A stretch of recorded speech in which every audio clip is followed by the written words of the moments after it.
Hello there everybody, it is me XFreezerBunny and welcome back to part 3 of The Sims 4 Speed Building a Medieval Castle. So today we're furnishing the royal apartments, which includes the king's bedroom, queen's bedroom, prince and princess bedrooms, as well as the royal bathroom and the chapel as well. So this particular area of the castle I'd like to call the residential area because most of the bedrooms are located in this area. So on the upper floors we have the royal apartments, on the lower floors we have the servants' quarters, and then that's why I decided to call it the residential area of this build. There are a couple of other bedrooms away from this, but I'm gonna say maybe 8 of the 10 bedrooms in this castle are located in this wing. The other 2 bedrooms are located elsewhere. The bedroom for the herbalist / physician is located above the kitchen, and then the bedroom for the dungeon's warden is located in the dungeon area.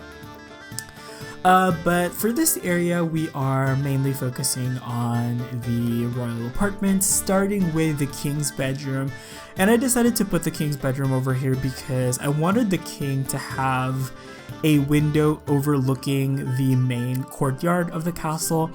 I mean, I guess it's a courtyard, but you could also call it into like an inner ward.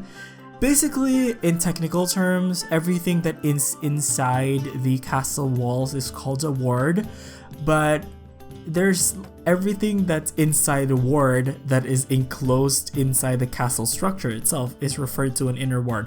You know, I'm really struggling explaining these technical terms because I'm not a professor. I wish I could explain it much better. Because I was listening to like the first couple of parts of this series and I'm just like, oh my gosh, that was so poorly explained. But anyway, I tried my best, to be honest. And anyway, so furnishing the king's bedroom, I definitely knew that I wanted it to be the top of luxury. Like, this is top of the line luxury, like in the entire world, pretty much. So I used some beautiful tapestry wallpaper that I believe came from Historical Sims Life. I'm obsessed with that wallpaper. It's so beautiful, and I think I mentioned in a previous part that working on the bedrooms is where I really got a lot of reference from the tutors. Once again, I really didn't look at any reference images in particular. I kind of just felt the vibe, basically. Mentioning that reminds me so much of a quote from a very accomplished Filipino graphic artist that works on the Marvel movies. He designs costumes for the Marvel characters. He worked on like huge movies like Black Panther and stuff. But he mentions in one video that reference isn't just a visual, it's also a feeling, and that's the message that I try to convey in my commentary every time I mention like references. It's really a feeling, it's a sensation, it's not just visual. But oh my gosh, you guys can see that I'm incorporating a wash basin in this bedroom, which makes me really excited because I don't really see that often. But generally the medieval period, they kind of had like a different idea of space. And I think modern day bathrooms never really came into play the way we think of it until much later on.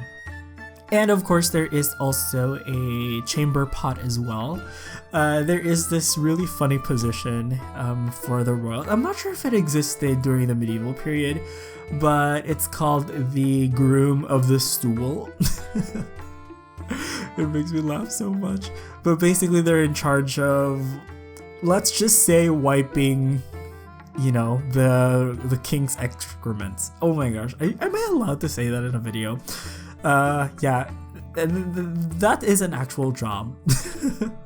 I think I saw a video on YouTube called like the weirdest jobs in history or something like that.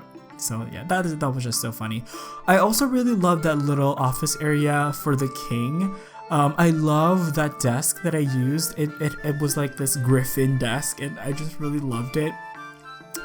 And yeah, I really like the king's bedroom. I use a lot of reds and golds just to make it feel very royal and very ancient because, you know, it's the king's bedroom.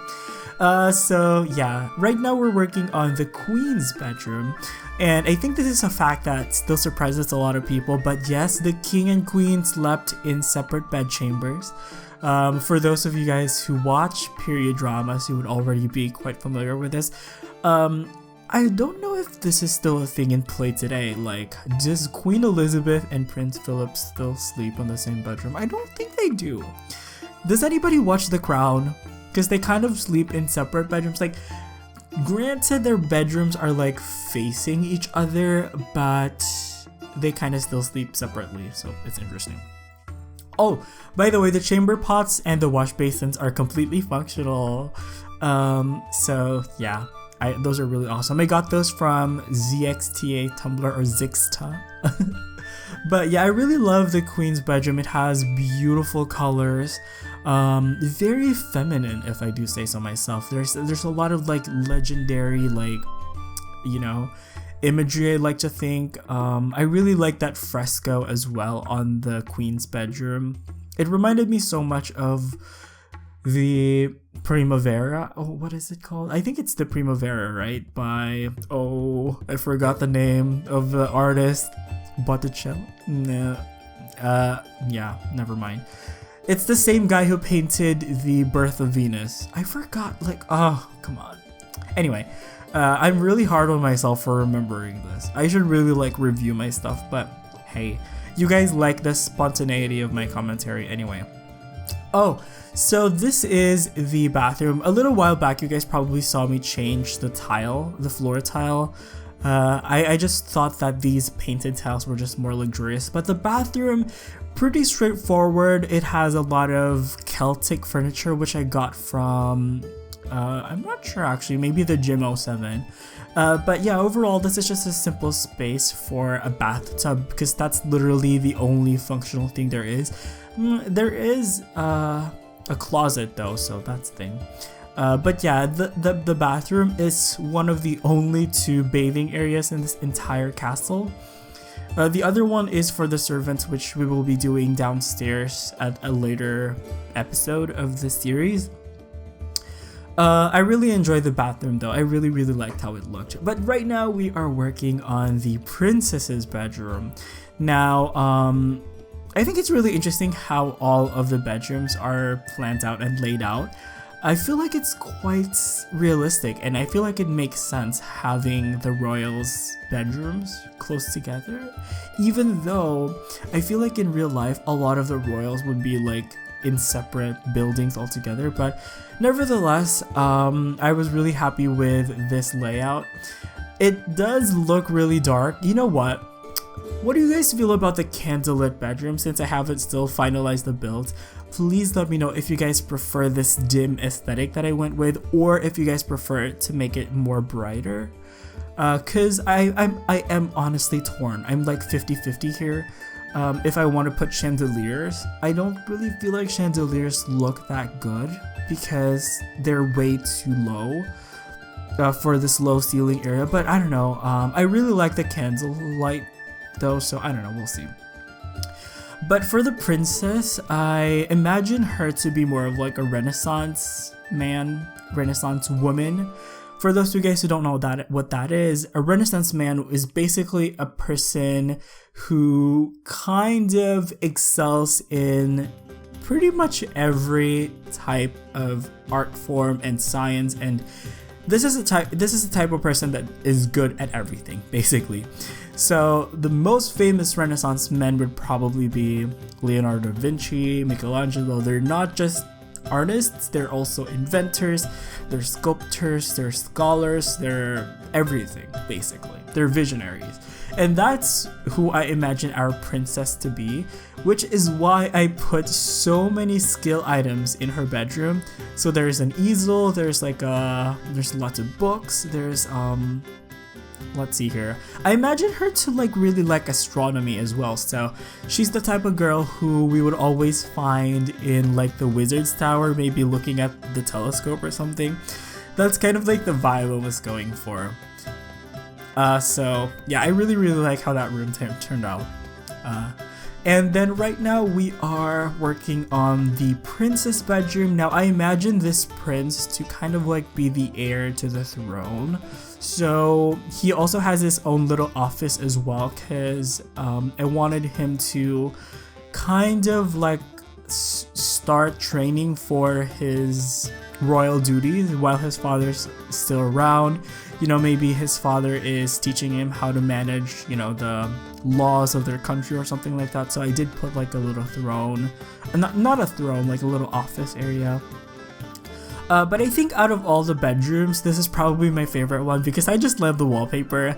I love the wallpaper and the rug that I used in this bedroom. So I really like the colors. To be honest, if I can get away with painting my bedroom with a fresco like that, I probably would.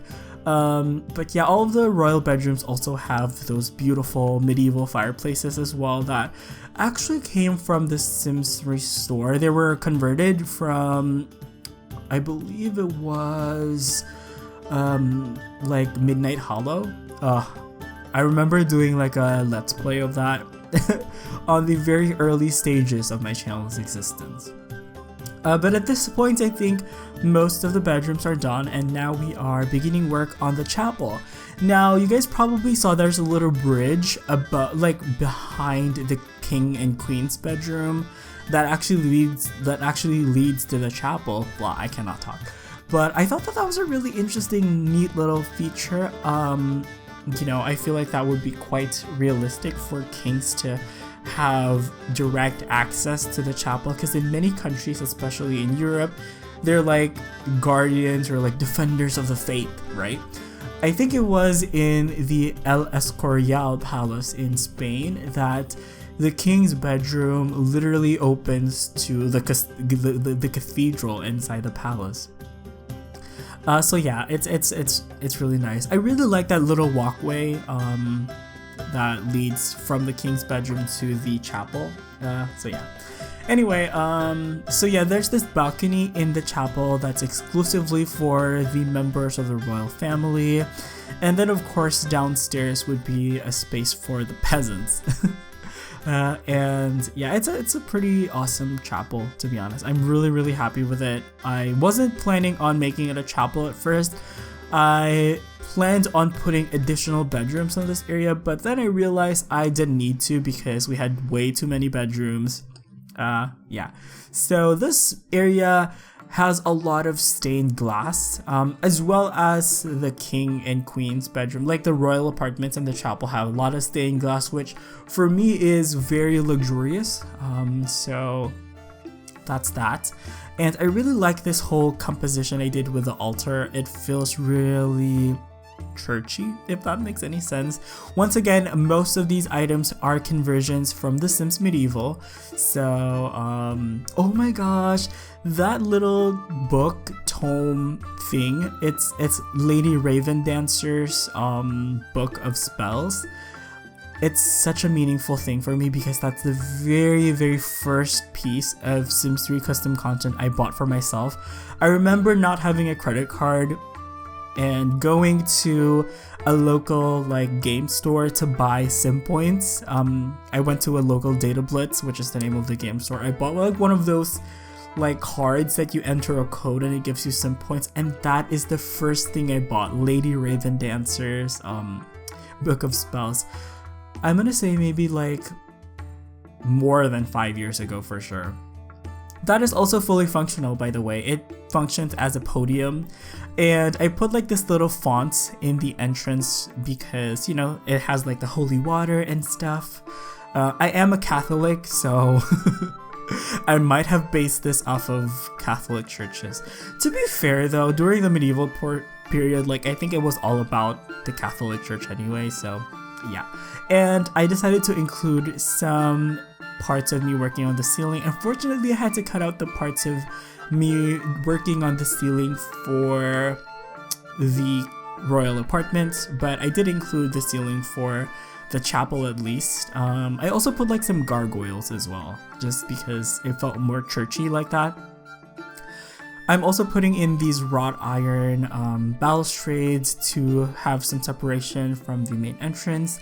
And then over here we are putting in like a little baptism type area where I imagined some royal, you know, princes or princesses would be baptized in their own family chapel and stuff like that. So yeah, it's pretty cool. I feel like it makes everything look more realistic, even though most of the items in this area are not functional. I also included like a little pipe organ as well, which is also fully functional. It's the one that came with vampires. And has anybody really explored the pipe organ skill? Because it's like a completely separate skill altogether. Like it's really weird. But yeah, anyway, I'm just extending this balcony area, which gave me quite a lot of stress because it wasn't working the way I wanted it to, but eventually we got there, and you guys will just see me throw in like a little pipe organ as well to complete this whole area. But once again, I want to remind you guys that all of the links for the CC used in this build are in the description below. It's linked to my blog spot, so if you guys want a complete list of all the CC, it is down there.